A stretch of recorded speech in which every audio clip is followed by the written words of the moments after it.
My husband had an affair and quit his job as a result 2 months ago, and he still didn't think to tell me about those little unimportant details. When I finally confronted him about this, he got on his knees at my feet and said, I didn't mean to have an affair. Please forgive me. "Don't play games with me, Mr. Tackett. You still were with another woman, and serious or not, that is the only thing that counts. I can't be married to you anymore." Then my husband began to tell me a shocking truth. This is the story of how a very nice relationship as a married couple deteriorated in mere days, and how he was repaid for his betrayal. My name is Emma, and I'm a 30-year-old part-time housewife. I work at a small local business as head of public reception, and I love my job.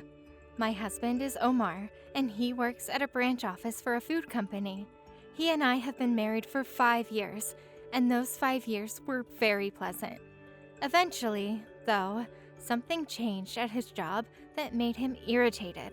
So much so that whenever he opened his mouth, it was always about the same stupid thing. That Sanders, he frickin' did. That was literally all he ever said. Complaints about one Mr. Jeremy Sanders. This was Omar's boss at work, and he made it seem like he was making his life completely miserable. A year ago, Mr. Sanders was transferred from a different department, and ever since that time, Omar had not been getting along well with him.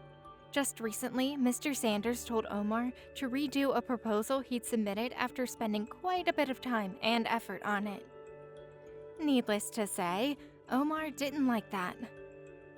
He doesn't like anything immediately when I say the project was my idea. He's always so condescending and sarcastic to me, while he's nice to everyone else. I'm sure he expects so much more from you compared to the others, honey. It's not like that, that's for damn sure.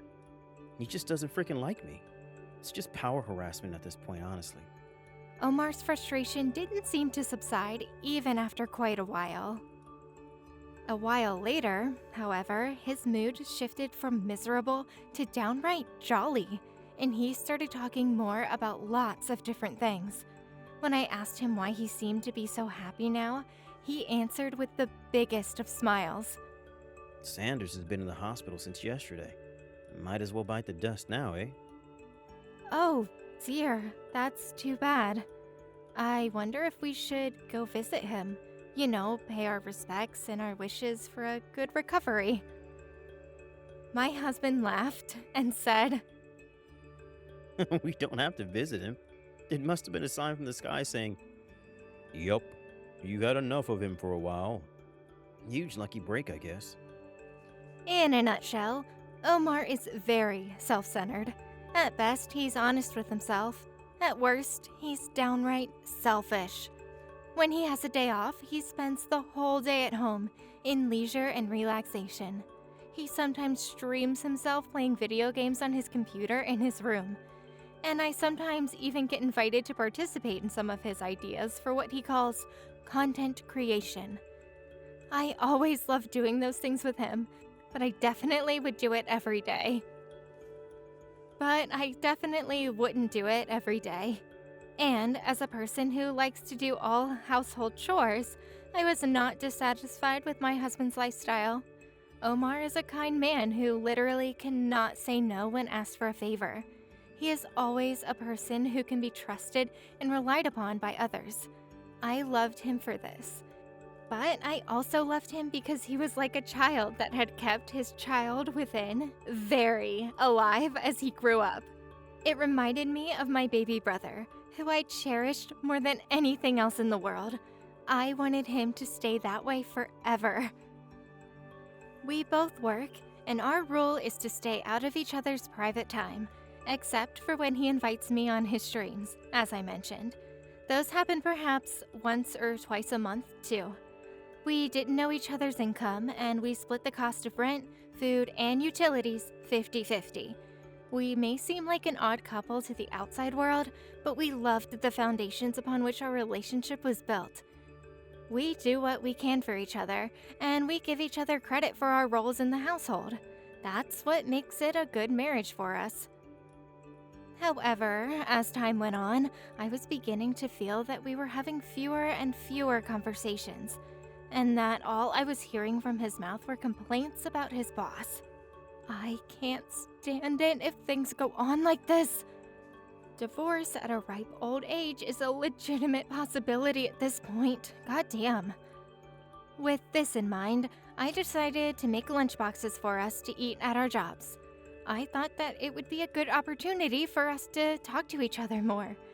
And within the first week, I saw a huge improvement in our conversations. They had been increasing steadily in frequency and in enthusiasm. Your lunch was delicious again today, honey. Thanks for that. He handed me an empty lunchbox as he smiled. Well then, to thank you for making my entire week, I'll make your favorite tomorrow, a hamburger steak lunchbox. This had become an important conversation between us now. The next day, I woke up early and made his lunchbox. Omar, I'll leave your lunchbox here, so don't forget to take it with you when you go to work, okay? I called out to my husband, but when I checked his room, he had left a note saying he had already left for work.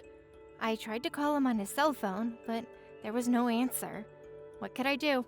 After maybe a few minutes of thinking, I decided to deliver the lunchbox to his office. Since I had my shift a little later on in the day that day, I had plenty of time to go to his office. Maybe hang out at a little cafe to have a nice drink with my lunchbox before heading off to work. I got my stuff ready and locked the door behind me. When I arrived at his office, I told the receptionist my business there. Hi, I'm the wife of Mr. Omar Tackett. I'm here to deliver something my husband left behind at home. Ah, yes, of course. Please wait a moment. I waited, unknowing that I would receive a completely unexpected response. It was so sudden and so surprising, I literally froze where I stood. About Mr. Omar Tackett, it seems he's already resigned for personal reasons. What? But that's not possible. I'm sorry, could you please check again? I'm terribly sorry, ma'am, but I had the same reaction as you did when I first discovered this. I've already checked with the department for which he'd been working, and there's no mistake. Mr. Tackett does not work for us anymore. I couldn't comprehend what the hell I was hearing. My husband should have gone to work this morning as usual. An obvious question bubbled to the surface of my mind. When did he stop going to work? And then another. Why? No matter how much I thought about it, I couldn't find an answer that made sense to me as to why he left his job. The receptionist confirmed he left and that he wasn't fired. Excuse me. Could you tell me why my husband left the company? Then, for a moment, an awkward atmosphere drifted across the room.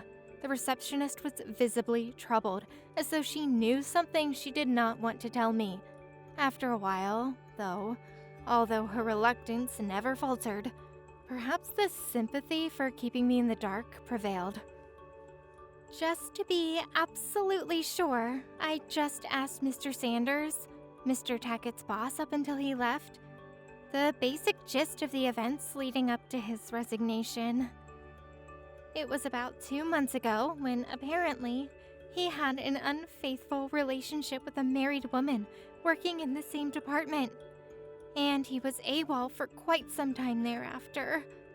He could no longer be contacted through phone calls, messages, or emails, and so we eventually acknowledged him as a former employee who had resigned for personal reasons. That didn't help at all. Okay, it did eventually, but in that moment when I discovered the truth for the first time, with the shock and the mental torment that ensued. It didn't. I couldn't fathom what was being said to me whatsoever, and I felt as if time had stopped for a moment. I'm sorry. I literally do not know anything about this. Thank you very much for telling me. The receptionist gave me a nod of compassion in response, and as I started mumbling to myself as I turned around, I started to walk away in a daze. Then I heard someone calling me from a ways away behind me. When I turned around, a man who seemed to be in his 50s was calling to me as he approached. He was a big man, with a bit of a paunch, but with muscular arms, and a great majestic beard of flowing ginger. His eyes had that familiar twinkle of kindness that I see in Dad, and he reeked of charisma.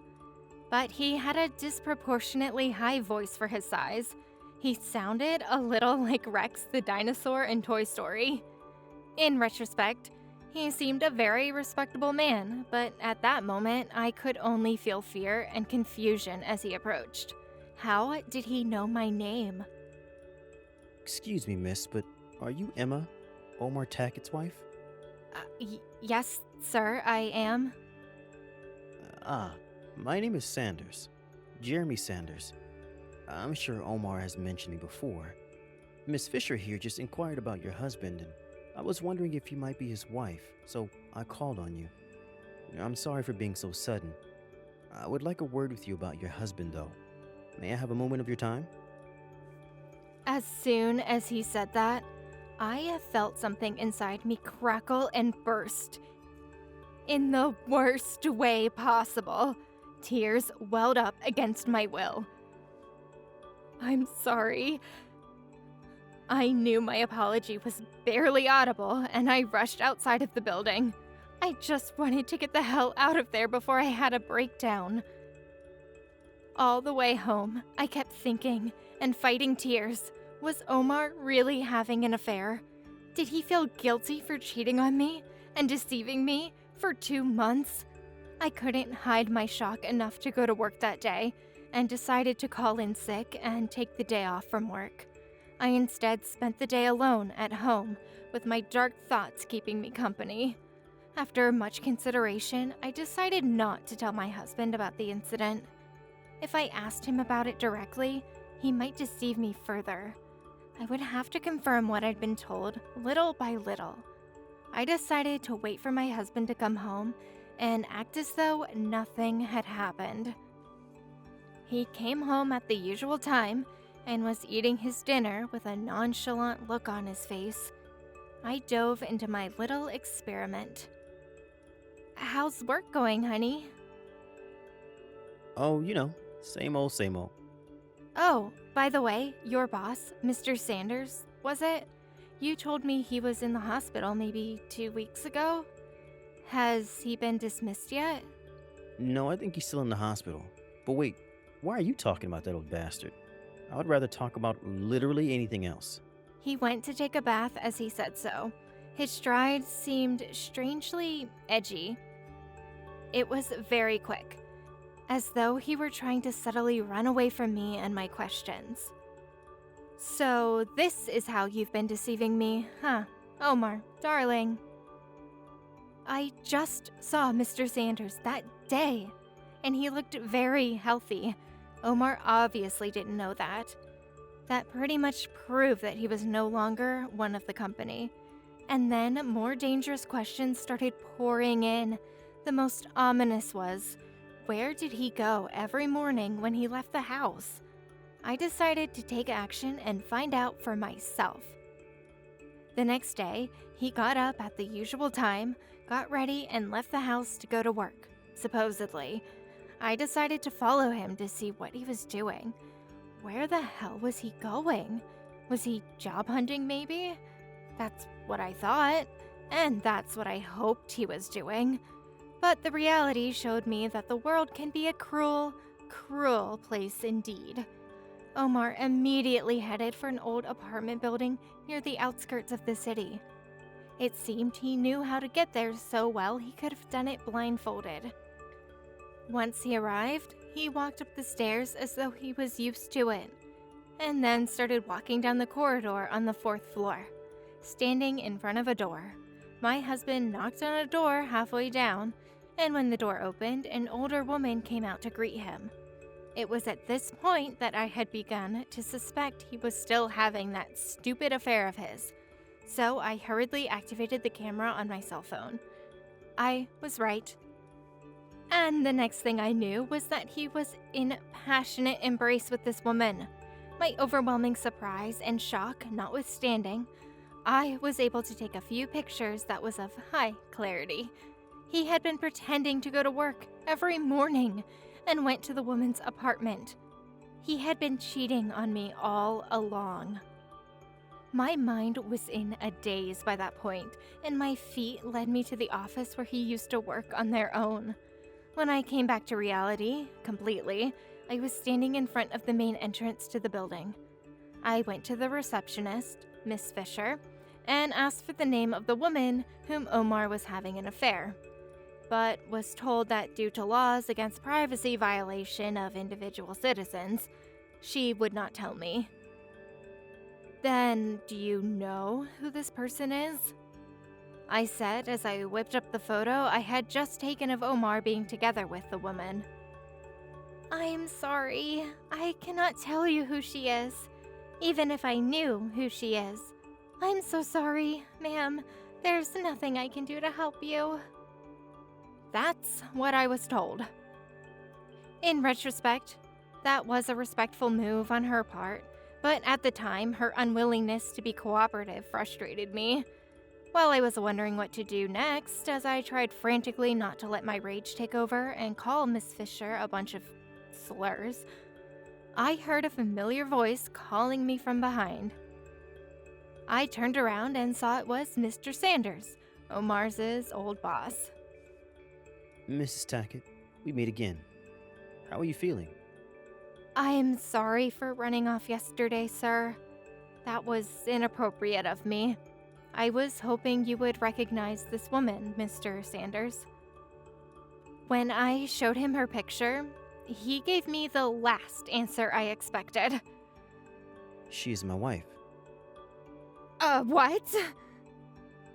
We shouldn't talk here. It's not private.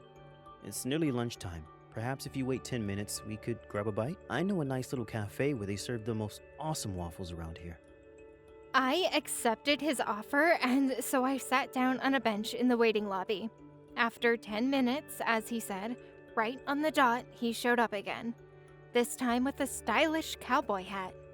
We headed over to the cafe he recommended, sat ourselves down in the corner, and ordered 3 waffle platters, 2 of which were for him. Big man, big stomach, indeed.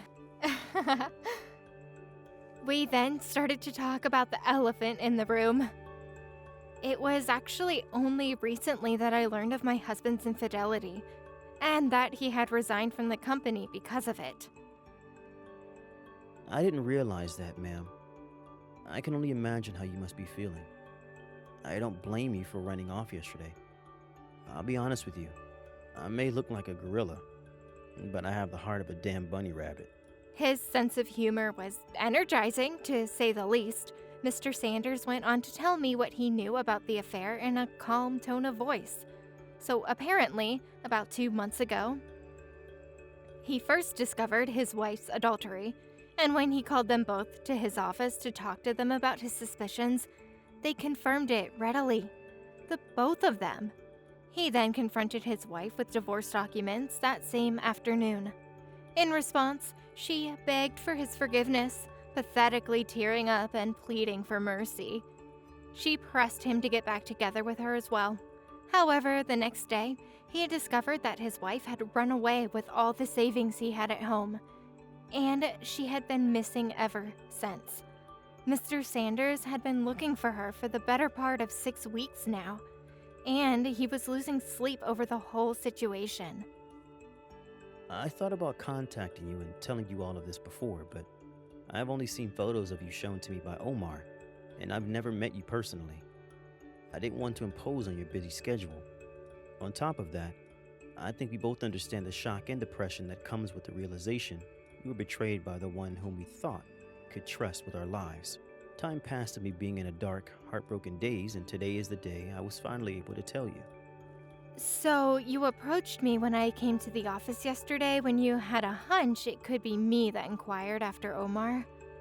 Thank you for telling me everything, Mr. Sanders. You must be feeling a lot better now. Call me Jeremy, Miss Tackett. And I can't tell you how relieved I feel. I feel more at ease than when I let loose the piss I've held in for a week. Oh my, that much. And you may call me Emma, Jeremy. Now I will tell you what I know. In this manner, we exchanged information with each other and decided to raid the apartment together later on. On the day of the raid, Mr. Sanders showed up wearing that same cowboy hat and a bandana around his face, covering his beard. Just a precaution that no one would recognize him. Shall we go in for the kill? And then he knocked on the door of the room where Omar and his lover were thought to be. A few moments later, Yes, coming. as Omar opened the door and let the sunshine on his face, Mr. Tackett, my boy. It's been a while. Mr. Sanders took off his hat and bandana. Omar tried to close the door as he let loose a very girly scream, but Mr. Sanders, with those muscular arms of his, forcefully opened the door without giving a damn and rushed into the room, me scampering in after him. In the corner of the room, a man and a woman were hugging each other and trembling with terror. So this is where you were this whole time, eh? Didn't think you'd stoop this low, I'll be honest, Holly. I hope you didn't think you'd get away with everything you've done after causing me so much trouble. I'm so sorry. I'm so sorry. Honey, please forgive me. This pigsty ain't the place to talk business, Missy. You're coming home with me, and we're having a talk. Mark my damn words. The force with which he grabbed his wife by the collar and dragged her out of the room, kicking and screaming, was fearfully impressive. Omar, darling, help me. No, please, let me go. Help me. She was bawling, screaming, begging her lover for help. What a lover turned out to be. He just looked away and didn't even try to help her. Once outside, the woman's cries continued and gradually became inaudible. Now I was alone with my husband, and the strange atmosphere in the room was so cold it was sure to be approaching absolute zero. After a while, my husband opened his mouth and said something I could not have guessed he'd say in a million years. Thank you, Emma. What? Thank you for what? My husband approached my feet on all fours. I'm done with my revenge. I guess you came for me, huh? Revenge? What the hell do you mean? Then my husband started to tell me about the events leading up to his affair. I cheated with Holly, but I never meant it to be serious at all. I just wanted to do something to bring Sanders down. So I approached the admitted horrible woman, and then I found out she had all of his savings, so I decided to make her spend it all on me. She only gave me a little money, but look, there's about $2,000 right here in my pocket. He reaches into his pants pocket and pulls out a rolled stack of liquid cash. Clutching the money, he attempts to touch my leg by reaching out a quivering hand. Don't touch me. I kicked him as hard as I could in the face. He went sprawling. He struggled to get back up as he cowered in pain. You've got to be kidding me. All you freaking did was get caught having an affair, quit your job, and get money from that bitch. What in the hell's name makes you think I'm going to accept that kind of money? I'm just a victim of Sanders' harassment, Emma. Do you really think that excuse will work against me? Okay, sure, you called it revenge, but in the process you destroyed a family. You betrayed my trust and you had a legitimate affair. with sexual attributes and everything. And you didn't even tell me that you were gone from your job. You cheated on me for 2 months, and now you claim you're the victim in all this. Give me a freaking break. I thought it would hurt you to tell you the truth. Forgive me, Emma. You're the only one I ever truly loved. Ever. That's what he said as he got down on his knees again. You've been cheating on me for a long time, and now you tell me you love me? I can't stay married to you like this. Divorce me, or so help me, I will throw you in at the mercy of Sanders.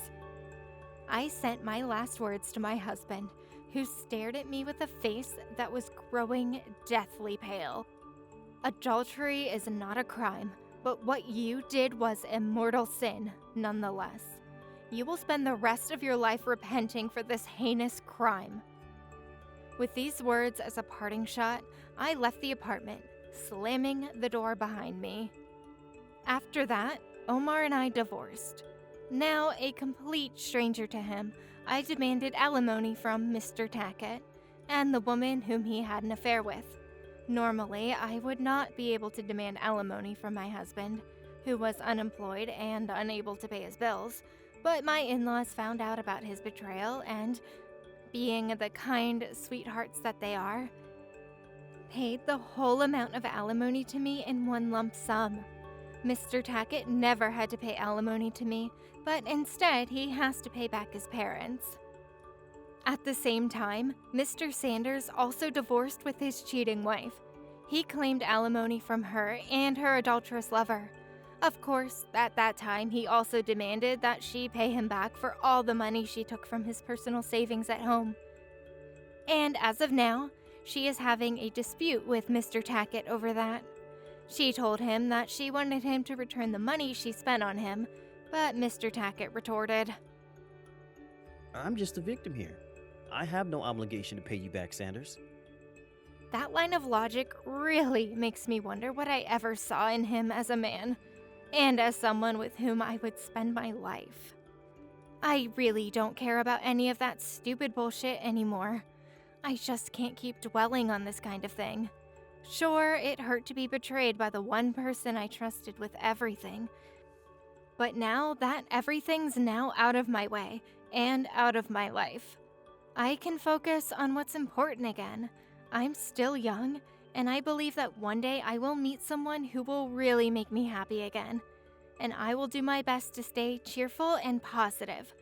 I also wish the best to Mr. Sanders, whom I talk to occasionally, and may he also find the happiness that such a sweet man deserves.